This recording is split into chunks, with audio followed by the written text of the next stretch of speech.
A menudo, ser una buena persona y ser un buen líder son cualidades difíciles de conciliar. Es posible que, en algunos momentos de este video, las ideas de Maquiavelo te resulten ofensivas o indignantes, y eso es completamente comprensible. Sin embargo, te invito a seguir hasta el final, porque, más allá de la imagen que se ha construido sobre él, Maquiavelo es un pensador y político profundamente complejo, con valiosas lecciones sobre el poder, el gobierno y la paradoja de cómo, en ciertas circunstancias, la moralidad puede generar más daño que beneficio. Nicolás Maquiavelo nació en 1469 en Florencia, Italia. La familia Maquiavelo era de linaje antiguo, originaria de San Casciano, cerca de Florencia. Sus padres no eran excepcionalmente ricos y pasaron por períodos de serias dificultades económicas. A pesar de ello, su padre, Bernardo, era un lector apasionado, con un gran entusiasmo por las obras de la Grecia y Roma clásicas, como las de Cicerón y Aristóteles, un rasgo que transmitió a su hijo. Por una serie de enredos políticos, Maquiavelo fue nombrado segundo canciller del Consejo de Guerra y Diplomacia en 1498. En los años siguientes, se sumergió en la administración del Estado, supervisó operaciones militares, se involucró en la burocracia gubernamental y sirvió como diplomático en el Reino de Francia. Esta experiencia práctica en el arte de gobernar influyó enormemente en sus obras posteriores. Sin embargo, su visión republicana se vio frustrada cuando la familia Medici, antiguos gobernantes de Florencia, logró recuperar el control de la ciudad entre 1512 y 1513. Esto marcó el fin de la República y de la carrera política de Maquiavelo, quien fue capturado, torturado y finalmente exiliado. Fue en este exilio donde escribió sus obras más famosas, incluyendo El Príncipe, Los discursos y el arte de la guerra, un estudio detallado sobre cómo ganar guerras y otros conflictos armados. Hacia 1520, los Medici le encargaron escribir una historia de Florencia, tarea que completó en pocos años. Aunque no apoyaba su gobierno, buscó congraciarse con ellos para recuperar su cargo. Algunos Medici le consultaban por su experiencia y, fiel a sus principios, solía recomendar la restauración de la República. En 1526, obtuvo un puesto en la defensa de Florencia, pero fue breve. Los Medici fueron derrocados, y por su vínculo con ellos, se le negó un cargo en la nueva república. Murió un mes después. Esta nueva república florentina tampoco duró mucho tiempo, pues el emperador del Sacro Imperio Romano Germánico, Carlos I, restauró el dominio de los Medici pocos años después.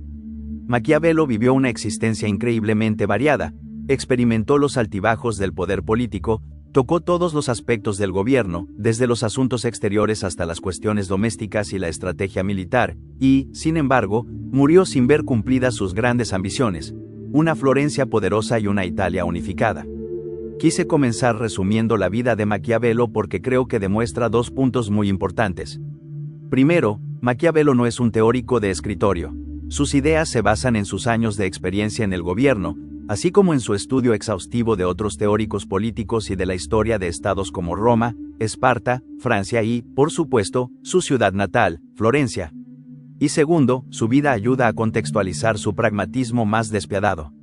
Al haber visto cómo las ciudades-estado, incluida la suya, surgían, caían, eran conquistadas y liberadas en el transcurso de su vida, es comprensible que esto influyera en su visión del mundo. Desde el amanecer de la civilización, nos hemos preguntado cómo son los seres humanos. A primera vista, esta es una pregunta maravillosamente extraña, porque todos tenemos experiencia de primera mano sobre lo que es ser humano. Existe una riqueza de variedad entre los individuos, por lo que formular una teoría completa sobre cómo es cada ser humano parece una tarea extremadamente ambiciosa. Para su época, Maquiavelo tenía una visión sorprendentemente matizada de la naturaleza y la motivación humanas, logrando un equilibrio entre las exigencias del liderazgo político y la comprensión de la diversidad y profundidad del comportamiento humano. Por un lado, Maquiavelo evita crear una visión universal y unificada de la naturaleza humana. Esto es evidente tanto a nivel individual como entre sociedades. En El Príncipe, habla de los diferentes temperamentos entre los líderes. Maquiavelo también señala las diferencias importantes entre los pueblos y sus culturas. Por ejemplo, habla muy bien de la cultura de la antigua Roma temprana, porque la veía como un sistema que inculcaba virtud en su población. Pensaba que, el hombre promedio en el periodo antiguo y medio de Roma era razonablemente valiente, tenía un buen sentido del deber cívico y estaba dispuesto a sacrificar parte de su beneficio personal, por el bien de su comunidad. Curiosamente, también deja claro que las personas más virtuosas no lo son debido a una ventaja inherente, sino a la educación que el Estado les proporciona. A veces se trata de educación formal, pero con mayor frecuencia es simplemente el conjunto de valores que su cultura promueve. No está imaginando la Roma temprana como un Estado perfecto, en su lugar, cree que eran productos de su entorno y que, si algún gobernante actual quisiera replicar el éxito de Roma, debería dedicar un gran esfuerzo a educar a su población, no solo en conocimientos materiales, sino también en virtudes. Hasta ahora, notarás que hay muy poco de la imagen clásica que tenemos de Maquiavelo. La idea de que las personas pueden volverse más virtuosas no encaja con la percepción popular de este pensador florentino como astuto, manipulador y brutalmente individualista. Gran parte de esto se debe a que el Maquiavelo que tenemos en la cultura popular es una caricatura absoluta de lo que realmente pensaba. Pero también vale la pena señalar que sus ideas más optimistas sobre la naturaleza y el potencial humano contrastan bastante con la forma en que creía que cualquier estratega político del mundo real debería ver a las personas en la práctica. Maquiavelo lamenta una propensión humana crucial que atormenta a casi cualquier líder, nuestra ambición. En su visión, casi todas las personas desean más de lo que tienen, y si esta ambición no se mantiene bajo control, traerá la ruina a cualquier estado, sin importar cuán bendecido por la fortuna sea en un principio. La fuerza destructiva de la avaricia humana es bien conocida, pero Maquiavelo analiza en detalle cómo esto debería influir en la organización de un estado. Aunque reconoce que las personas pueden volverse más virtuosas y que esto, en sí mismo, puede ser un freno a la ambición, también sostiene de manera consistente que el Estado debe estructurarse como si casi todas las personas fueran inevitablemente avaras, codiciosas y hambrientas de poder. Su razonamiento es bastante simple. Si bien la educación puede moldear la disposición y el comportamiento de las personas, siempre habrá algunas en quienes no funcione. Siempre existirán ciudadanos en un Estado que se esforzarán al máximo por alcanzar la gloria personal, sin importar el costo.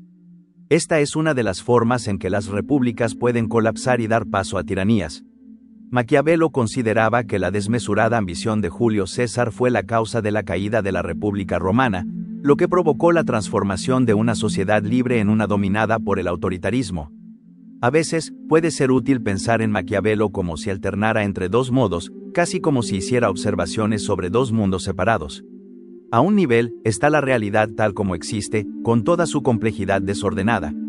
Pero también existe el mundo de la acción política, donde no siempre hay tiempo suficiente para realizar estas distinciones complicadas y donde las decisiones a menudo deben tomarse de manera inmediata. Esta distinción aparece de manera implícita en sus obras, donde contrapone dos esferas, el mundo en general y lo que podríamos llamar la realidad política. Esta realidad política es el conjunto de supuestos y axiomas prácticos que un gobernante hábil a menudo debe aceptar como ciertos para garantizar su supervivencia y éxito. Por ejemplo, como veremos, aunque prefiere las repúblicas a los principados, no evita describir el comportamiento que un príncipe necesita adoptar si quiere tener éxito y proteger su estado. Y aunque cree que las personas pueden mejorar con la educación, sigue siendo mejor asumir lo peor al redactar leyes y constituciones. Pero esto es solo el comienzo. Mientras que considero que la visión de Maquiavelo sobre el comportamiento humano forma la base de su filosofía, los detalles son cruciales, y esto se hace especialmente evidente en su concepto de virtud. Considera la siguiente pregunta. ¿Qué dirías que hace a una persona buena? Por supuesto, esta es una pregunta que ha ocupado a los filósofos durante miles de años, pero la gente tiende a coincidir en algunas características clave. Solemos pensar que una persona buena es amable, generosa, compasiva, honesta y con principios. No es hipócrita, siempre cumple su palabra y tiene un corazón noble. Si alguien así se postulara para un cargo político, probablemente recibiría muchos votos. Sin embargo, Maquiavelo adopta una postura mucho más escéptica, diciendo que las mismas cualidades que hacen a una persona virtuosa pueden convertirla en un gobernante desastroso. Este punto hace que el resto de su filosofía sea mucho más comprensible. Su sistema ético se basa, en última instancia, en las consecuencias que recaen sobre los ciudadanos de un Estado. Un buen gobernante no es aquel que se beneficia a sí mismo, sino aquel que favorece a su pueblo. Incluso en su libro más supuestamente maquiavélico, El Príncipe, sigue esta lógica, sugiriendo que también es del propio interés del gobernante beneficiar a su gente. Un ejemplo claro de esta perspectiva es su consejo de que un gobernante en ascenso, en ciertas circunstancias, debe recurrir a la crueldad extrema para consolidar su poder y asegurar un gobierno estable y eficaz. Esta idea choca con nuestra moral intuitiva, que valora la compasión y la bondad como principios incondicionados, pero Maquiavelo no está de acuerdo. Puede que esto sea cierto para un ciudadano privado, pero un gobernante no solo debe preocuparse por sí mismo, sino que tiene el deber de cuidar a su pueblo. En un infame pasaje del Príncipe, titulado Crueldad y compasión, Maquiavelo afirma que un gobernante no debe preocuparse por ser tachado de cruel cuando se trata de mantener a sus súbditos leales y unidos, ya que demostrará ser más compasivo que aquel líder cuya excesiva compasión conduce al desorden público. Lo que aparentemente es bueno tiene consecuencias desastrosas, mientras que lo que parece malvado en realidad sirve al pueblo. Para Maquiavelo, ser un gobernante virtuoso es, a menudo, ser un gobernante hábil que beneficia al pueblo del Estado por encima de cualquier preocupación sobre su propia conciencia personal. Y vale la pena señalar que esta preocupación subyacente por el bien público también impone ciertos límites a la brutalidad que un príncipe o gobernante puede ejercer. Aunque en estas obras Maquiavelo a veces fomenta la deshonestidad, la crueldad y la barbarie en un gobernante o en una república, esto no es una celebración irracional de la brutalidad, sino más bien una reflexión sobre su juicio de que tal inmoralidad superficial es, lamentablemente, a veces necesaria para la prosperidad a largo plazo. Podemos inferir el tipo de gobernante que Maquiavelo critica implícitamente, aquel que prioriza la pureza de su alma y su código moral personal por encima del bienestar de su pueblo. El problema de basar las decisiones únicamente en la compasión es que ésta suele ser de corto plazo y centrarse en casos individuales, sin considerar las consecuencias a largo plazo. Imagina que lideras una nación y debes decidir el destino de un general que, aunque fue leal en el pasado, ahora ha sido descubierto colaborando con fuerzas enemigas. Frente a ti, se encuentra encadenado, demacrado y con lágrimas en los ojos, implorando misericordia. Te habla de su familia, de los años de servicio que ha dedicado a tu pueblo y de cómo fue engañado para traicionarte. Su sufrimiento es evidente, y la compasión te insta a perdonarlo. Pero para Maquiavelo, seguir un instinto de compasión aquí es solo un bien a corto plazo. Puede que se sienta bien haber realizado un acto de bondad, y sin duda te ayudará a dormir mejor por la noche, pero también envía el mensaje de que conspirar contra el Estado y defraudar el tesoro público es algo que se tolerará. Dado que en tu ciudad habrá al menos algunas personas con ambiciones insaciables, es más probable que usen este camino para enriquecerse y empoderarse a costa de los demás. Lo que a primera vista parece compasión, en realidad, refleja una falta de sabiduría y termina causando un daño mayor a largo plazo.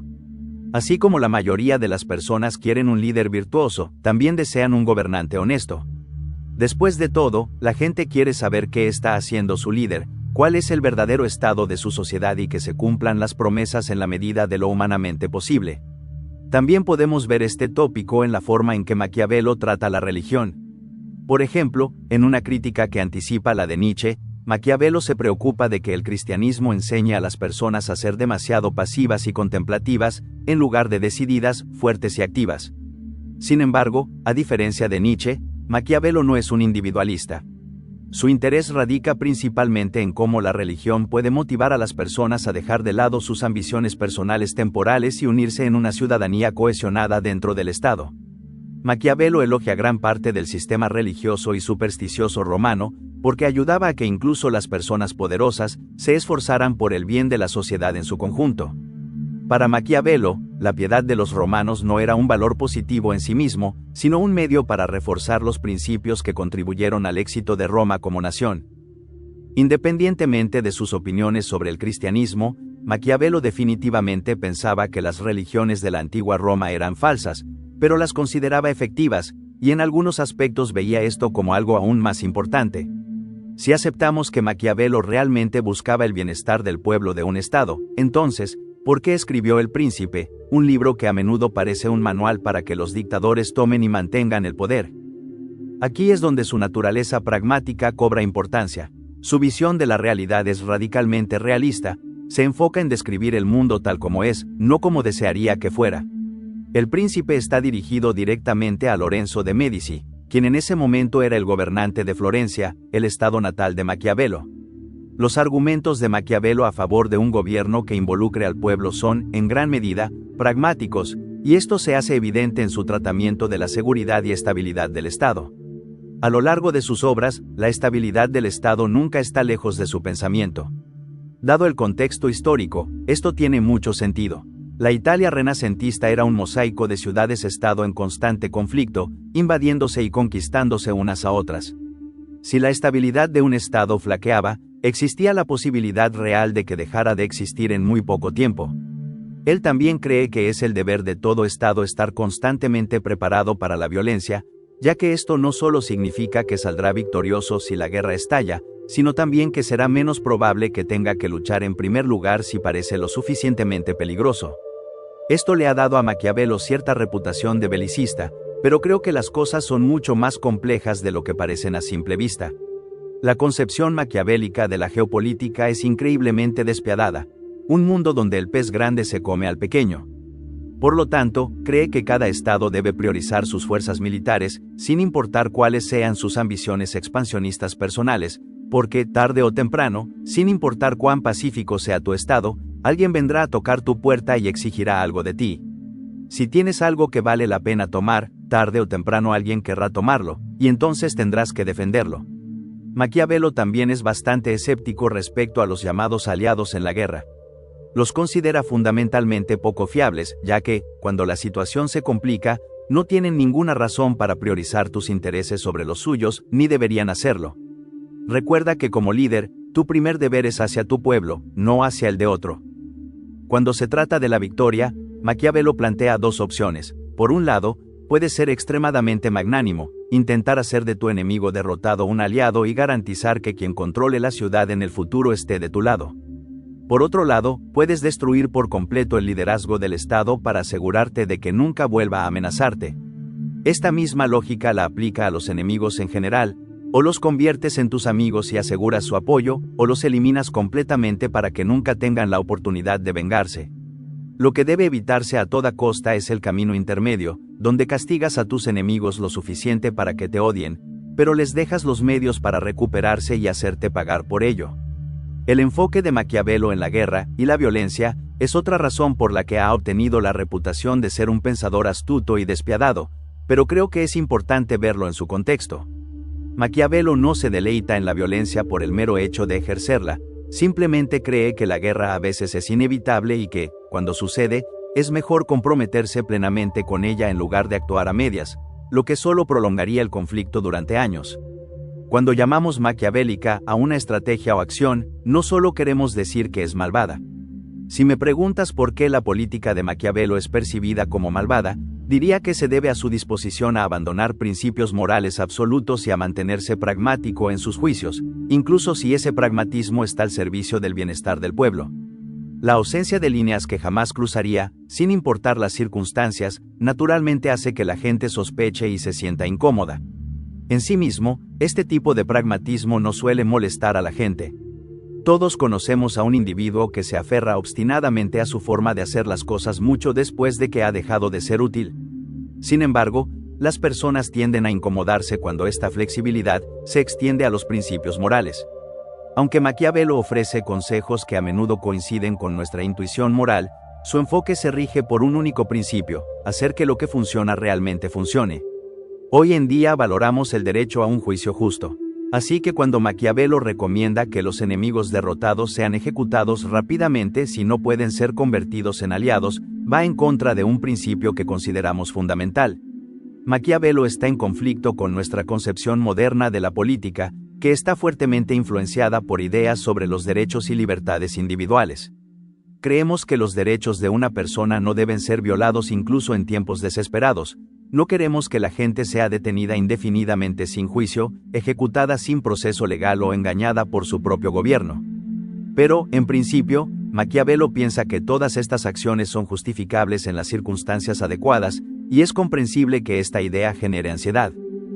A pesar de que Maquiavelo aboga por armonizar los diferentes poderes dentro de un Estado, su énfasis en las consecuencias hace que la gente sospeche de lo que su gobierno podría hacerles si alguna vez considera que una acción atroz es en interés del pueblo. Después de todo, esta misma justificación ha sido utilizada por dictadores y déspotas a lo largo de la historia para cometer atrocidades que no solo violaron facultades legales y protecciones, sino que ni siquiera beneficiaron efectivamente a sus ciudadanos. Pero, dado todo lo anterior, ¿Cuál es el verdadero legado de Maquiavelo y cómo deberíamos interpretarlo al analizar sus obras en la actualidad? Nicolás Maquiavelo ha logrado una posición envidiable entre los grandes pensadores. No hay muchos filósofos sobre los que la gente quiera saber tanto. Parece oscuro, misterioso y un guardián de conocimientos prohibidos. Su pragmatismo va en contra de cada lección moral que nos han enseñado, y a pesar de eso, afirma que es por un bien mayor. Lo primero que debemos tener en cuenta es que Maquiavelo siempre escribe en el contexto de la Italia renacentista y siempre tiene sus propios objetivos en mente. Aunque algunas de sus recomendaciones parecen atemporales, es importante no tomarlas al pie de la letra y considerar que las circunstancias han cambiado. En primer lugar, Maquiavelo es un pesimista práctico, siempre recomienda planificar para el peor escenario posible. Cree que un líder debe asumir que todos son ambiciosos y egocéntricos porque, si no lo hace, estará desprevenido para aquellos que realmente lo sean.